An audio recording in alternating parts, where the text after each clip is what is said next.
అందరికీ నమస్తే. పార్టీ మారినటువంటి 6 మంది ఎమ్మెల్యేలకు ఈరోజు స్పీకర్ సార్ మళ్ళీ నోటీసులు ఇచ్చేటటువంటి కార్యక్రమం చేసిండు. మీరు కరెక్ట్గా చెప్పండి, ఏ పార్టీలో ఉన్నారో? బీఆర్ఎస్లో ఉన్నారా, కాంగ్రెస్లో ఉన్నారా? మీరేమో బీఆర్ఎస్లో ఉన్నామని చెప్తున్నారు. మీరు బీఆర్ఎస్లోనే ఉన్నాము అని చెప్పడానికి సరైనటువంటి ఆధారాలు లేవు. ఆధారాలు ఇవ్వండి అని చెప్పి స్పీకర్ సార్ మళ్ళీ నోటీసులు ఇచ్చేటటువంటి కార్యక్రమం చేసిండు. సో నోటీస్ ఇచ్చినటువంటి నేపథ్యంలో ఇప్పుడు మళ్ళీ లిఖితపూర్వకంగా అలాగే ఎమ్మెల్యేలు కొన్ని ఎవిడెన్స్ సేకరించి స్పీకర్ సార్కి ఇచ్చేటటువంటి కార్యక్రమం చేస్తున్నారు. ఇప్పుడు బీఆర్ఎస్కి సంబంధించినటువంటి లీడర్లు జగదీశ్వర్ రెడ్డి, కౌశిక్ రెడ్డి మొన్న స్పీకర్ సార్ని కలవనికి పోయిర్రు. వాళ్ళు ఒక పెన్ డ్రైవ్ తీసుకుపోయారు. ఆ పెన్ డ్రైవ్లో బీఆర్ఎస్ పార్టీలో వీళ్ళు లేరు, కాంగ్రెస్లోనే ఉన్నారు అని చెప్పడానికి రకరకాలుగా వాళ్ళు ఎవిడెన్స్ కలెక్ట్ చేసిరు. ఏది, వాళ్ళు పెన్ డ్రైవ్లో రేవంత్ రెడ్డి కండవలు కప్పుతున్నటువంటి ఫోటోలు కాపీ చేసి ఇచ్చిర్రు. తర్వాత ఈ ఎమ్మెల్యేలే పార్టీలు మారిన తర్వాత మేము కాంగ్రెస్లోకి వచ్చినాం, రేవంత్ రెడ్డి మమ్మల్ని రమ్మన్నాడు, అభివృద్ధి కోసం వచ్చినాం, ప్రభుత్వంలో చాలా ఫ్రీడమ్ ఉంటుంది, కాంగ్రెస్లో చాలా బాగుంటుంది అని చెప్పి వాళ్ళు మాట్లాడినటువంటి మాటలు అన్నీ కూడా ఆ పెన్ డ్రైవ్లో కాపీ చేసుకొని ఆ పెన్ డ్రైవ్ని స్పీకర్ ఆఫీస్లో ఇచ్చేటటువంటి కార్యక్రమం చేసిరు బీఆర్ఎస్ పార్టీకి సంబంధించినటువంటి లీడర్లు. సో స్పీకర్ సార్ అవన్నీ కూడా వెరిఫై చేసిండు. వెరిఫై చేసిన తర్వాత సో బీఆర్ఎస్ లీడర్లు ఏమో మొత్తం మీరు పార్టీ మారినటువంటి ఫోటోలు, పార్టీ మారినటువంటి వీడియోలు, మీరు మాట్లాడినటువంటి వీడియోలు అన్నీ ఇచ్చిండు. మరి మీరు బీఆర్ఎస్లోనే ఉన్నామని చెప్తున్నారు.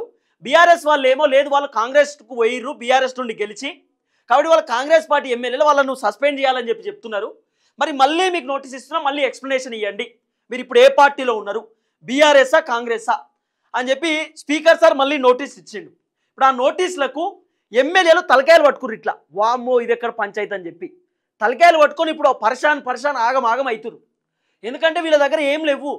వీళ్ళు కాంగ్రెస్లో కండవాలు వేసుకొని తిరిగింది, కాంగ్రెస్లో ఫ్లెక్సీలు వేసుకున్నది, కాంగ్రెస్ పార్టీ ప్రోగ్రాంలకు అటెండ్ అయింది, రేవంత్ రెడ్డిని కలిసింది, ఢిల్లీకి పోయింది, గల్లీలో తిరిగింది, ఇవన్నీ వీడియోలు ఫోటోలు ఉన్నాయి. ఇప్పటికిప్పుడు వాళ్ళు ఇన్స్టాగ్రామ్లోకి వెళ్ళో, ఫేస్బుక్లోకి వెళ్ళో, వాట్సాప్లోకి వెళ్ళి, ట్విట్టర్లోకి వెళ్ళో ఫోటోలు డిలీట్ చేస్తే మీడియా ఛానల్ వాళ్ళు అయితే డిలీట్ చేయరు కదా. ఏదైనా ఒక మీడియా ఛానల్లో దొరుకుతూనే ఉంటాయి. ఇప్పుడు ప్రకాష్ గౌడ్ అయినా, అర్కెపూడి గాంధీ అయినా, లేకపోతే ఈ పోచారం శ్రీనివాస్ రెడ్డి అయినా ఇట్లా మాట్లాడుకుంటూ పోతే చాలామంది, ఇప్పుడు చూడు ఇలా పోచారం శ్రీనివాస్ రెడ్డి, సంజయ్ కుమార్, కాలే యాదయ్య, తెల్లం వెంకట్రావు, గూడెం మైపాల్ రెడ్డి, తర్వాత ఈయనెవరు కృష్ణమోహన్ రెడ్డి, అర్కెపూడి గాంధీ, తర్వాత ప్రకాషు, వీళ్ళందరూ పార్టీలు మారినటువంటి వ్యక్తులే కదా. వీళ్ళందరికీ మళ్ళీ నోటీసులు ఇచ్చారు. ఆ నోటీసులకి వీళ్ళు ఏం చేయాలో అర్థమైతే తలకాయలు పట్టుకుర్రు. వీళ్ళ దగ్గర ఏం ఎవిడెన్స్ ఉన్నాయి? వీళ్ళు పార్టీ మారినట్టు ఇంత క్లారిటీగా కండవాలు, ఇగో బొకేలు, కండవాలు, ఫ్లెక్సీలు ఇవన్నీ కనబడుతుంటే ఇంకా పార్టీ మారలేదని ఏం చెప్తారు వీళ్ళు? పార్టీ మారినట్టు చాలా కీలకమైనటువంటి ఎవిడెన్స్ బీఆర్ఎస్ పార్టీ లీడర్లు స్పీకర్ సార్కి ఇచ్చారు. ఇప్పుడు వీళ్ళు ఏం లేదు చేయనీకి, అడ్డంగా ఇరికిచ్చారు కేసీఆర్ వీళ్ళని అడ్డంగా అంటే అడ్డంగా ఇరికిచ్చిండు. కాబట్టి ఈ ఎమ్మెల్యేలు ఇప్పుడు ఏం చేయలేకపోతున్నారు. ఇప్పుడు వీళ్ళ దగ్గర ఏం ఎవిడెన్స్ ఉన్నాయి మేము బీఆర్ఎస్లో ఉన్నామని చెప్పడానికి? నాకు తెలిసి వీళ్ళు బీఆర్ఎస్లో నుండే గెలిచినటువంటి ఆ సర్టిఫికేట్ ఉంటుందేమో, మేము బీఆర్ఎస్లోకి వెళ్ళి గెలిచినవి ఇగో నాకు తెలిసే పాత ఫోటోలు, కేసీఆర్తో దిగిన పాత ఫోటోలు, బీఆర్ఎస్ పార్టీ కండవా వేసుకొని దిగినటువంటి ఫోటోలు ఏమన్నా ఇస్తారు కావచ్చు స్పీకర్ సార్కి. అంతకంటే ఎక్కువ వీళ్ళు ఏమి ఇవ్వలేరేమో. ఒకవేళ వీళ్ళు ఇచ్చినటువంటి ఎక్స్ప్లెనేషన్ స్పీకర్ సార్ ఓకే చెప్పి వీళ్ళు బీఆర్ఎస్లోనే ఉన్నారు అని చెప్పిండు అనుకో, కేసీఆర్ కోర్టుకు పోయేటటువంటి అవకాశం ఉంది. ఎందుకంటే ఆల్రెడీ కేసీఆర్ చాలా ఓపెన్గా చెప్పిండు, వీళ్ళు బీఆర్ఎస్లో లేరు, వీళ్ళు కాంగ్రెస్లో ఉన్నారు, వీళ్ళు గెలిచింది బీఆర్ఎస్లో, ఉన్నది కాంగ్రెస్లో, వీళ్ళు అబద్ధం చెప్తున్నారు, మా పార్టీకి వీళ్ళకి ఏం సంబంధం లేదు, వీళ్ళు కావాలని అట్లా చెప్తున్నారు సేఫ్ జోన్లో ఉండడానికి. ఇప్పుడు మా పైన అనర్హత వేటు పడుతుందేమో, మా దుకాణం బంద్ అవుతుందేమో, మాకు ఇబ్బంది అవుతుందేమో అనేటటువంటి బాధతోటి వీళ్ళ డ్రామా ఆడుతురు తప్ప అంతకు మించి ఏం లేదు అనేది కేసీఆర్కి సంబంధించినటువంటి వర్షన్. కానీ వీళ్ళు మాత్రమే బీఆర్ఎస్లో ఉన్నాం, కేసీఆర్ కోసం పనిచేస్తున్నాం, పార్టీ కోసం పనిచేస్తున్నాం అని పచ్చి అబద్ధం చెప్పే ప్రయత్నం చేస్తున్నారు ఎమ్మెల్యేలు.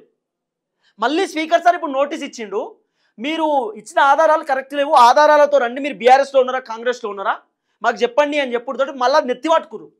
ఇప్పుడు రేవంత్ రెడ్డి ఏం చేసే పరిస్థితి లేదు, అధిష్టానం ఏం చేసే పరిస్థితి లేదు, మీనాక్షి నటరాజన్ గారు ఏం చేసేటటువంటి పరిస్థితి లేదు, ఆగం జగన్నాథం అంతా నెత్తి ఖరాబ్ అవుతుంది ఎమ్మెల్యేలకు. ఏం చేయాలో అర్థమైతలేదు. మీనాక్షి గారిని కలిసిరట, అధిష్టానంకి చెప్పమన్నారట, డీకే శివకుమార్ని కలవబోతుర్రట, వేణుగోపాల్ని కలవబోతుర్రట, కొంతమంది మంత్రులను కలవబోతుర్రట. ఎవరిని కలిసి ఏమవుతుంది? స్పీకర్ సార్కి సంతృప్తి లేనప్పుడు ఎవరిని కలిసి ఏమవుతుంది? స్పీకర్ సార్ అంతా వెరిఫై చేసి ఆయన తృప్తితో లేడు, వీళ్ళు ఇచ్చినటువంటి ఆధారాలన్నీ వెరిఫై చేసిండు. ఇప్పుడు ఏదైనా ఆధారాలు ఇస్తే అది కరెక్టా కాదా అని వెరిఫై చేసుకోవాలి. స్పీకర్ సార్ అన్ని ఆధారాలు ఇచ్చిన తర్వాత కరెక్ట్ వీళ్ళు బీఆర్ఎస్లోనే ఉన్నారని చెప్పారు అనుకో, కేసీఆర్ కోర్టుకు పోతాడు కదా. కేసీఆర్ దగ్గర 1000 ఎవిడెన్స్ ఉన్నాయట వీళ్ళు పార్టీలు మారిరని చెప్పడానికి. వాళ్ళ సోషల్ మీడియా పోస్టులు, వాళ్ళ కండువాలు, వాళ్ళ వ్యవహారము, రేవంత్ రెడ్డి కలిసింది, రాహుల్ గాంధీని కలిసింది, తర్వాత పిసిసి అధ్యక్షుడు మహేష్ కుమార్ గౌడ్ని కలిసింది, గాంధీ భవన్ పోయింది, మీటింగ్లకు అటెండ్ అయింది, సభలకు అటెండ్ అయింది. ఎమ్మెల్యేలు ఢిల్లీ హైకమాండ్లో కేసీ వేణుగోపాల్, మల్లికార్జున ఖర్గేని కలిసింది, రాహుల్ గాంధీకి షేక్ హ్యాండ్లు ఇచ్చిన ఫోటోలు, ఇవన్నీ కొంతమంది ఎమ్మెల్యేలే ఉన్నాయి. సోషల్ మీడియాలో బహిరంగంగా పెట్టుకుర్రు. కొంతమంది ఎమ్మెల్యేలు అయితే బ్యాక్గ్రౌండ్లో పెట్టుకుర్రు, ట్విట్టర్ బ్యాక్గ్రౌండ్లో కాంగ్రెస్ పార్టీ బ్యాక్గ్రౌండ్ పెట్టుకుర్రు. ఇంకొంతమంది ఎమ్మెల్యేలు ట్విట్టర్లో రాహుల్ గాంధీతో దిగిన ఫోటోలు, కేసీ వేణుగోపాల్తో దిగిన ఫోటోలు, రేవంత్ రెడ్డితో దిగిన ఫోటోలు పెట్టుకుర్రు. కాంగ్రెస్ పార్టీ కండవలు కప్పుకున్న ఫోటోలు పెట్టుకుని, ఇవన్నీ ఎవిడెన్స్ ఉన్నాయి కదా వాళ్ళ దగ్గర, బీఆర్ఎస్ వాళ్ళ దగ్గర. ఇప్పుడు స్పీకర్ సార్ ఇటు ఎమ్మెల్యేలకు ఇచ్చిండు, తర్వాత స్పీకర్ కూడా ఇచ్చిండు. ఇగో 6 ఫిరాయింపు ఎమ్మెల్యేలకు స్పీకర్ నోటీసులు. జగిత్యాల సంజయ్, పోచారం శ్రీనివాస్ రెడ్డి, కాళే యాదయ్య, తెల్లం వెంకట్రావు, బండ్ల కృష్ణమోహన్ రెడ్డి, గూడెం మైపాల్ రెడ్డిలను నోటీసు జారీ చేసిన స్పీకర్ గడ్డం ప్రసాద్ కుమార్. మరికొన్ని ఆధారాలు కావాలంటూ బీఆర్ఎస్ ఎమ్మెల్యేలకు కూడా నోటీసులు జారీ.